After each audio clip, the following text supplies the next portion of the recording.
Hello, I'm Kathleen, and this is my presentation on Rocky Mountain spotted fever.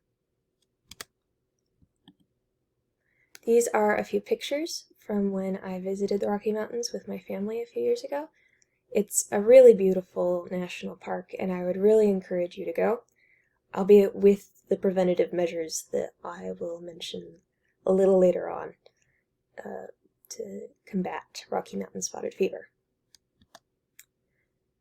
Rocky Mountain spotted fever is a bacterial infection. The bacteria or microorganism responsible for that infection is Rickettsia rickettsii. They are gram-negative coccobacilli that rely on ticks as their hosts. Within ticks, R. rickettsii can be transmitted from the blood of infected vertebrate hosts, such as rabbits, from male to female ticks during mating, and from a mother tick to her offspring.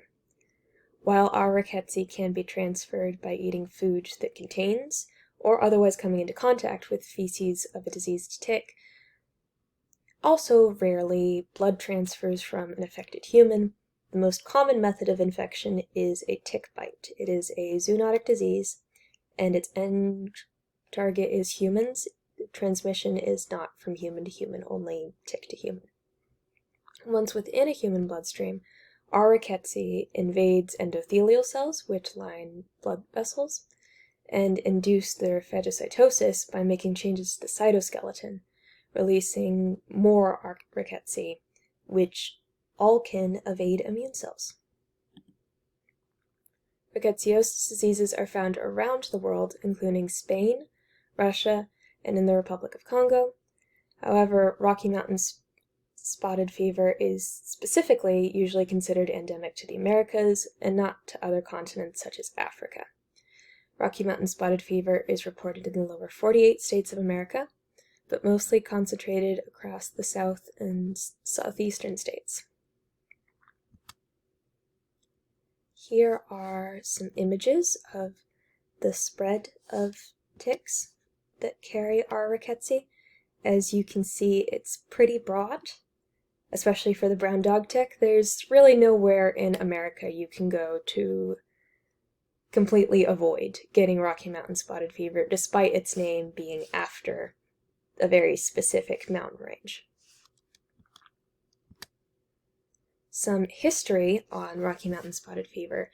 The study of it began in 1901 and request of the Montana State Health Board in the Bitterroot Valley.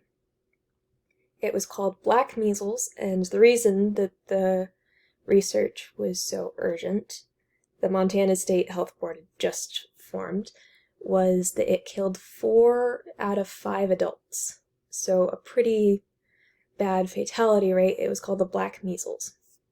Howard Ricketts, over here, identified ticks as the causative agent in Rocky Mountain spotted fever before his grant ran out. And then Dr. Roscoe Spencer created the first vaccine for Rocky Mountain spotted fever through self-experimentation, injecting himself with serums, kind of like the scientist in that movie we watched for Microbiology. Over here on the left is one of their laboratories, only one of their laboratories. It is a woodshed. It does not have pictures of the arsenic vats that they used, which locals attacked with dynamite and sledgehammers. They may have been asked to study this by the Montana government, but locals in the Bitterroot Valley did not appreciate it, and were very distrustful of the research going on, or of their most advanced and fancy laboratory, which came a year after this woodshed here, an abandoned schoolhouse full of ticks that could be politely described as a major biohazard. Signs and symptoms of Rocky Mountain spotted fever begin with a fever, a headache, abdominal issues and pain, muscle myalgia, and a rash, which is very, very characteristic of the spotted fever. These are days 1 through 4. Day 5 through whenever the illness ends, the fever continues, the rash intensifies to be petechial. The patient can exhibit an altered mental status or even a coma, severe respiratory compromise, tissue necrosis, and multi-organ system damage. If someone survives Rocky Mountain spotted fever, but got through without much treatment, or treatment came too late, they can very often lose limbs or have brain damage, basically. Here on the left, we have a picture of an earlier stage rash, which begins on the second day from fever. And here on the right, we have a later stage rash of someone who probably did not get treatment or was resistant to treatment. Diagnosis and treatment begins with observation of the symptoms. These symptoms that I just mentioned and recent exposure to ticks especially is reason enough to begin treatment because it is critical for survival. But it's really even more the symptoms than the exposure to ticks, because sometimes people forget, sometimes people don't notice. Ticks are very small and easy to miss. Rocky Mountain spotted fever is a national notifiable disease, which means that cases of it have to be reported to the United States government. Treatment is with doxycycline, an antibiotic. It is the only antibiotic considered effective in treating Rocky Mountain spotted fever and encouraged for all ages and patients, including very young children, pregnant women, and people actually allergic to doxycycline. It's that effective and has the lowest fatality rate, and other antibiotics may actually make this disease worse. While serologic and PCR tests are available for identifying this disease, they require specialized laboratories and can return false negatives or positives if the patient has had this disease before, and generally just take too long. So doctors are encouraged by the CDC to start treatment with doxycycline immediately upon observation of symptoms, and then to wait for things like tests to come back in later. Main prevention of Rocky Mountain spotted fever is just preventing tick bites in the first place. People who camp or are very outdoorsy, may recognize what's going on in the picture in the right. Tucking your pants into your socks, and then usually using a bug repellent or particularly tick powder to keep the ticks from wanting to get in there into this sort of warm space in between your hiking boots and your pants. They can just, climb in, and it smells great, and they've got all this space. That's a really common method of preventing ticks from accessing your skin to be able to get rickettsia into your bloodstream.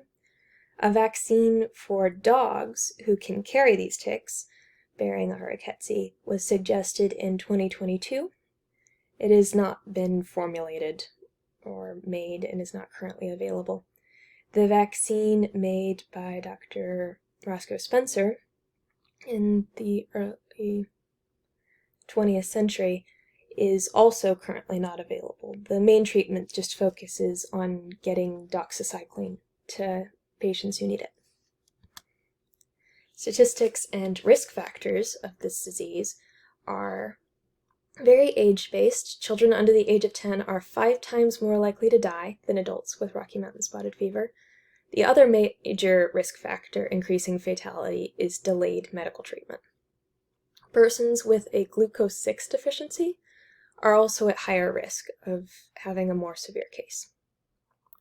While children are much more likely to die than adults, adults are most of the people who have this disease. People over the age of 40 are the most likely case. In cases where treatment is begun within a few days, the fatality rate is 3 to 5%. If treatment is delayed up to a week, that fatality rate increases from 13% to 13 or 25%. Rocky Mountain spotted fever, as just a general disease, is relatively rare, but it's not limited to the Rocky Mountain range, like its name would suggest. Mississippi alone reports around 100 cases a year, and the United States of America as a whole around 2,000 cases a year.